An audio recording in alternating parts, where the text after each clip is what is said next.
Is there anything I can do for you two? I'm afraid that Wangsheng funeral parlor isn't in the best state to receive guests. We've come to see Zhoungli. Could you please tell him we're here? Unfortunately, Zhoungli isn't here at the moment.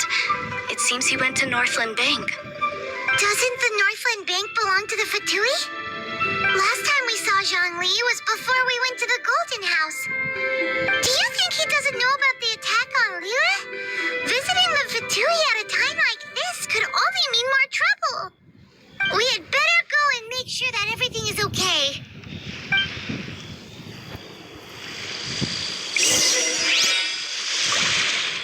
Cooperation between harbingers. Cooperation involves communication, you know. Don't take it to heart, child. Besides, aren't you happy that you got to skip the formalities and bring chaos to the land? I'm sure you must have enjoyed that. Oh, it seems that some of your friends have arrived. Hey, it's Zhoungli and Child. And you! You're also one of the Harbingers? It's you two. I believe we've met once before. In the city of Bards, was it? I'm glad you still remember my name. Ah, right. I imagine that it must have been rather hard to forget watching helplessly as something precious was snatched away from your friend. Well, if it isn't you two. This is our first time seeing each other since Liyue was nearly wiped off the map. This is certainly a bit awkward, wouldn't you say? Paimon knew that we should never have trusted a Fatui Harbinger. Oh, now don't say that. Sure, I may have misled you, but I never had anything against you personally. Besides, I thought we were getting along quite well together, didn't you? Except for that little tussle we had at the end. Nothing personal. We just have different views, that's all. Of course, you may very well hold this against me, but that's up to you. The real deceivers here are Signora and Zhoungli. Curse them for leading me on. So actually, I think... Stop wasting time, child. There'll be plenty of time to chat once I'm through here. You remember the agreement, Morax. Now, if you would be so kind. The Gnosis, please. What in the world are you talking about?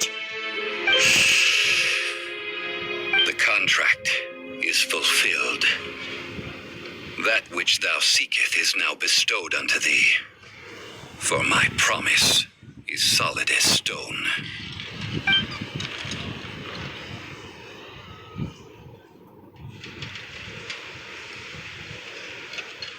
How sanctimonious.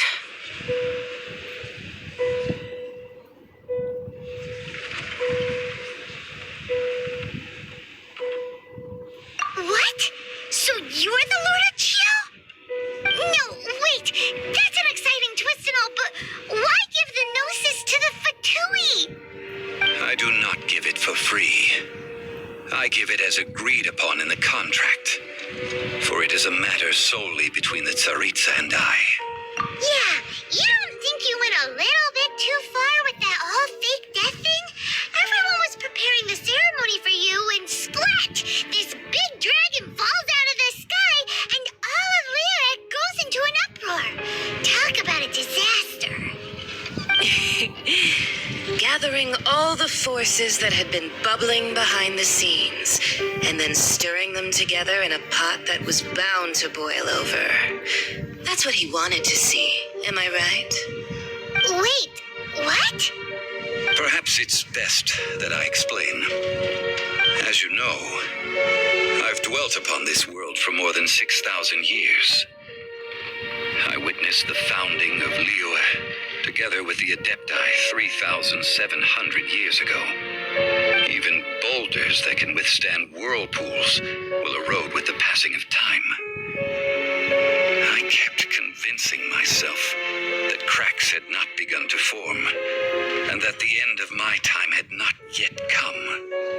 Until one drizzly day, as I was strolling along the harbor, I heard a merchant tell one of his workers, your duties. Go ahead and call it a day. I stood motionless among the crowds, asking myself, have I already finished my duties?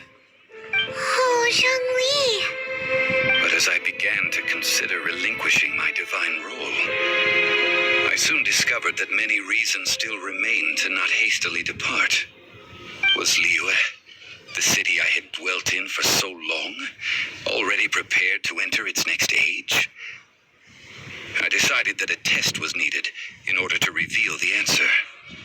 So I feigned my own death and gathered the cast of Childe, the Adepti, and the Liyue Chising to play their roles together on the stage that was Liyue. That's right, which is why I continued to safeguard the Gnosis until now. So you mean that if the chaos ever reached the point of no return, you would simply appear and use your divine powers to bring Liyue back under control? Of course, and it would have been all too easy for him, too. Just as a child quickly matures after losing their parents, so has Liyue matured when faced with the death of its deity. I was pleasantly surprised with the finale of the show that you all put on. Why, you even deserved an encore. The Adepti deserve the greatest applause, considering their years of seclusion. They hardly recognized the city, yet faced with such a crisis, they exerted the greatest amount of restraint. Not only did they manage to cooperate with the Chising, but in the end, they even tried to understand the heart of the people. And hats off to the emissary dispatched by the Cryo-Archon to fulfill our contract, Signora. She managed to keep everything she knew in strict confidence, far from the eavesdropping ears of her colleague Childe, just as I had requested. All the while, I carried on as Zhoungli and fulfilled the traditions of Liyue in this mortal form. Thank you for walking that path with me, traveler. These things were all a part of my script. The only unforeseen plot twist was the conduct of the Liyue Chising. I had expected them to do no more than the Adepti, to come to the defense of Liyue. But when all was said and done, they seized the opportunity to supplant Liyue's divine protectors, and used the subsequent power vacuum left by my death to quickly gain complete control of Liyue. Huh? That doesn't sound good at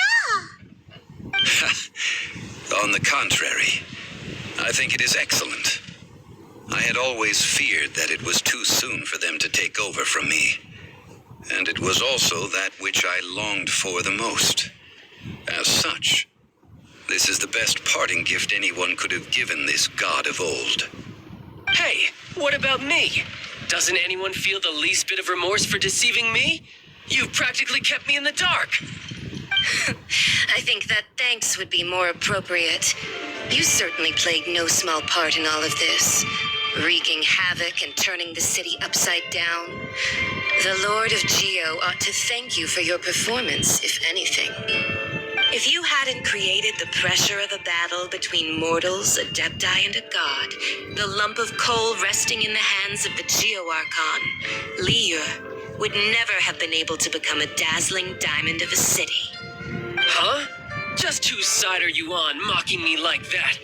Are you itching for a fight? Be that as it may, you've come out of this as the hero of Liyue. I, on the other hand, will be forever prescribed as a disturber of the peace, no? Well then, with the Gnosis in my possession, I have no use for such idle chatter. We should return to Zapoljarny Palace and seek an audience with Her Majesty, the Tsaritsa. Come, child. Fine. I'll meet you there later. I'm not sharing a boat with the likes of you. Do as you wish.